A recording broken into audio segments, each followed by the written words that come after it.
আলোচিত Hindi serial CID মাঝখানে ৬ বছর বিরতির পর গত বছরের ডিসেম্বরে অনেকটা চমকে দিয়ে স্মৃতি জাগিনা সিরিয়ালটি ফিরিয়েছে সোনি টিভি। সিরিজটির প্রচারের মধ্যেই সোনি টিভি জানায় বর্তমানে চর্চায় আছে এটি। তার মাঝেই নতুন বিতর্কে নাম জড়ালো সিরিয়ালটি। সিআইডির বিরুদ্ধে চুরির অভিযোগ এনেছেন এক গ্রাফিতি শিল্পী।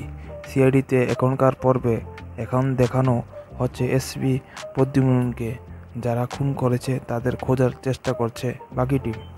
মুম্বাই শহর জুড়ে কিছু ইঙ্গিতবহ গ্রাফিতি দেখা যাচ্ছে, সেগুলি উৎস এবং অর্থ খুঁজেছে দয়া এবং অভিজিৎ, আর সেই গ্রাফিতিগুলোই নাকি চুরি করে ব্যবহার করা হয়েছে এই শোয়ে।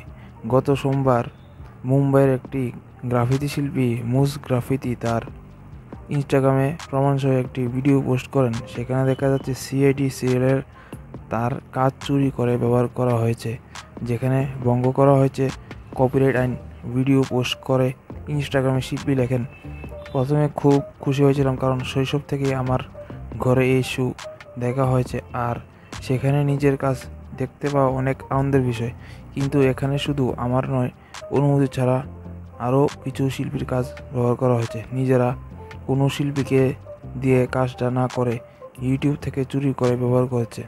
এই ঘটনায় কোনো আইনি পদক্ষেপ নেবেন কি না জানাননি এই শিল্পী, তবে তার ভিডিওর মন্তব্যে অনেক নেটিজেন তাকে আইনি পদক্ষেপ নেওয়ার পরামর্শ দিয়েছেন।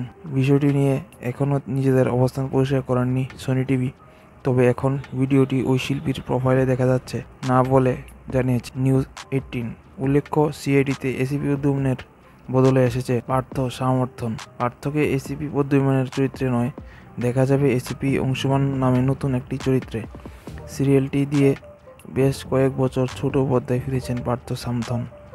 এর আগে হিট শো কাইসি এ ইয়ারিয়ান এ অভিনয় করে পরিচিত পান। তাকে শেষবার কসোটি জিন্দগিকে ধারাবাহিকে অভিনয় করতে দেখা গেছে।